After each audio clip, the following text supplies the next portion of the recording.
tous les vendredis, vous avez rendez-vous avec le rappel de l'actualité de la semaine. Mesdames et messieurs, bonsoir et bienvenue à tous dans cette émission.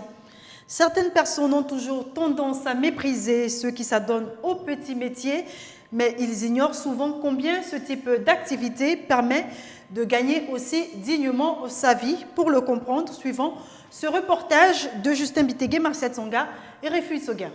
Acheter et revendre du charbon de bois, une activité qui, pour cet homme qui s'y plaît, permet de nourrir sa famille.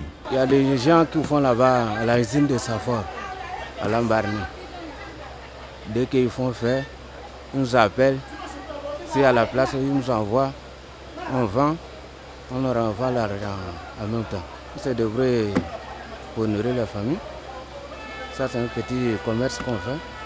En plus de nourrir sa famille, cette activité permet à Ismaël d'envoyer son fils à l'école. Ça dépend quand tu prends un sac à 4 000, tu vends ça à 5 000. Parce qu'il y a de la mairie, il y a le place que tu dois payer. Tu dois calculer ça à tout.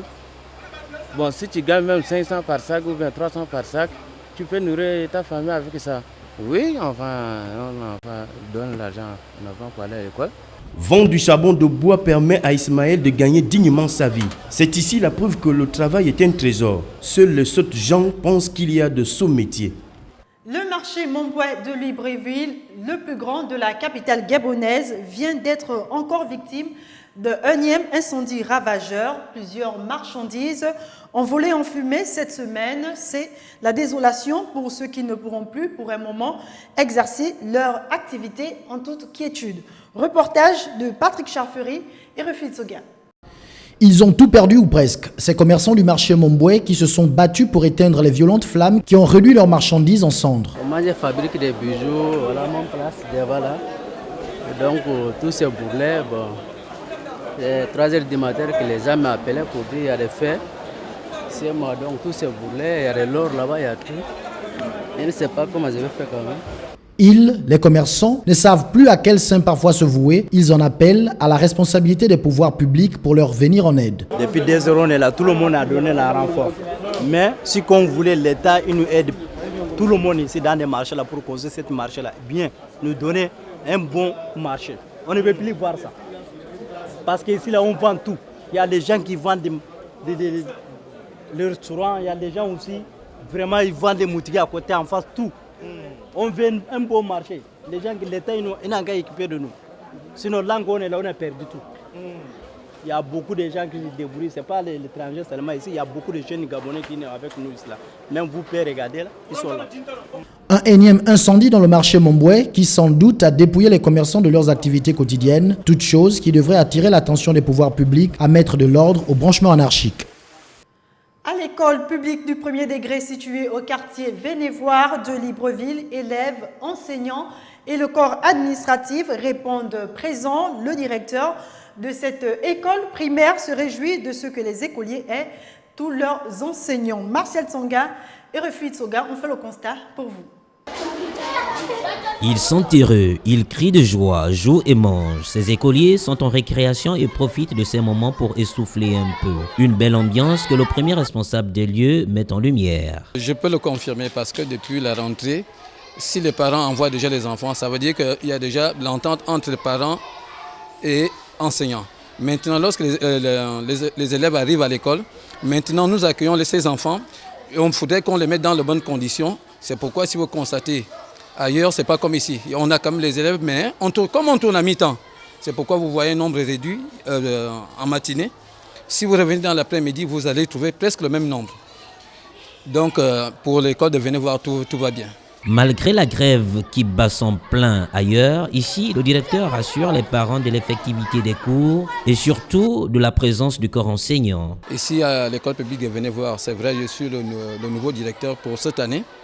J'ai trouvé quelques difficultés. On essaie d'aller au fur et à mesure de remédier à ces difficultés. Pour l'instant, au niveau des enfants, nous attendons toujours les parents pour que les parents arrivent et que les choses continuent comme on l'a si bien commencé. Côté enseignant, depuis qu'on a commencé, on a presque tous les enseignants, peut-être un seul. Et ça ne dérange pas toutes les activités pédagogiques. Ici, à l'école publique du quartier Vénévoire de Libreville, les enfants apprennent paisiblement malgré quelques manquements observés ça et là. Face au virus Ebola qui sévit les populations africaines en général et ouest-africaines en particulier, certaines compagnies aériennes offrent des séminaires de formation pour non seulement promouvoir les nouvelles méthodes de sécurité, mais aussi pour éviter, sinon lutter contre ces fléaux dévastateurs. Le point avec Justin Bitégué. S'adapter aux réalités de sécurité du moment, s'arrimer aux méthodes de lutte contre Ebola, tel est l'un des objectifs visés par ce séminaire qui vient à point nommé. Nous savons que la sécurité et les restrictions sécuritaires sont très évolutives au niveau du monde en général, dans les pays développés. Et il vient s'y ajouter les crises, les maladies, le virus. Nous sommes en train actuellement de vivre en Afrique de l'Ouest le virus Ebola. Et donc le transport des human samples, comme on a l'habitude de dire, est un élément aussi qui interpelle. La sécurité des biens des personnes passe par la formation du personnel pour rendre plus dynamiques les agents qui y travaillent. Ils ont été homologués par l'Union européenne comme un centre qui peut envoyer directement du matériel en Europe. Vous savez qu'à partir de ce mois d'octobre, toutes les compagnies aériennes qui n'auront pas été homologuées ne pourront plus envoyer directement des marchandises en Europe. DHL a passé ce test. La semaine dernière, nous avons signé un protocole d'accord avec la douane portant simplification des procédures de dédouanement des colis express. Et un de nos engagements était de mettre en place un système de sécurité et des formations appropriées pour nos employés. Cette formation a vu la participation de plusieurs responsables venus du Moyen-Orient et d'Afrique francophone. Ce séminaire sera sanctionné par un examen à l'issue duquel un diplôme d'une validité de 2 ans sera délivré à ceux qui y auront réussi. Et pour finir, on s'intéresse à la Ligue nationale de football qui était face à la presse ce jeudi à Libreville pour livrer sa part de vérité sur la décision de la Fédération gabonaise de football, on sait qui est particulièrement de la montée du club Nguenasoukou. Le point avec Marvin Beryl.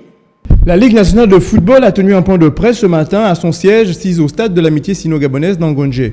Objectif, éclairer l'opinion sur la nature des affirmations contenues dans la décision numéro 006-FGF-CE-SG de la FEGAFOOT relative au National Foot 1 et 2. Dans sa décision, la Fédération gabonaise de football affirme qu'à contrario monterait en National Foot 1 les clubs de 105, Stade Migovéen et Nguenasoukou au terme de l'épreuve play-off décidée par la Ligue nationale de football. Une affirmation que refute la LINAF. La LINAF assure qu'aucun document officiel publié par elle ne fait état de la montée de Nguenasoukou en première division.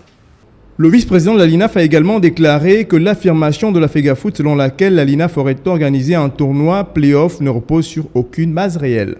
La FEGAFOOT attribue également à la LINAF l'organisation d'un tournoi play-off pour l'accession en D1. Cette affirmation ne repose sur aucune base réelle. Simplement que pour des besoins de classement final, pour un championnat qui s'est joué avec 2 poules de 8 et dans la perspective du gala Ndambo d'Or, la LINAF avait saisi le 16 juin 2014 les 16 clubs de 2e division avant la fin de l'épreuve afin de leur expliquer que 2 matchs opposant les 2 premiers de chaque poule seraient organisés pour déterminer le podium du National Foot 2. De quel tournoi des playoffs de montée en première division la fédération parle-t-elle? S'est exclamé le vice-président de la LINAF, avant d'ajouter qu'il n'y a aucun document qui le justifie et que la finalité des 2 matchs organisés était d'établir un classement pour le podium des Ndambo d'Or. Voilà, c'était l'essentiel de l'actualité de cette semaine. Merci pour votre fidélité.